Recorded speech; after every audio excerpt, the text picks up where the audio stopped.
На полињата во Струмичко се повеќе може да се забележат засадени алтернативни култури кои се барани на домашниот на европските пазари.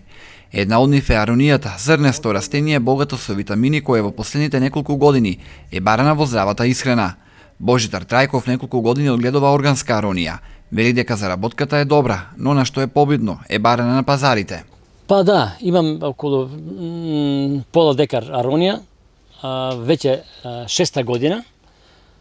Ова година имаше добар приход, набрав едно 300 килограми и реков пред малце дека дадов по добра цена по 140 денari органско производство со сертификат во Скопје. И луѓето беа заинтересирани и уште сега се јавуваат и бараат унапред да направиме договор за откуп на аронија. Тоа е многу добро. Значи тоа е многу добро кога нешто има унапред договорено и знаеш зашто работиш. Најбитно за одгледувањето на аронијата е изборот на расадот. Божидар вели дека оние кои сакаат да се занимаваат со нејзино одгледување, треба да внимаваат од каде и каков расад купуваат. Значи, многу е битно каков ќе имаш семенски материјал, таков ќе имаш и род. Многу е битно како е ужилувањето на самата садница.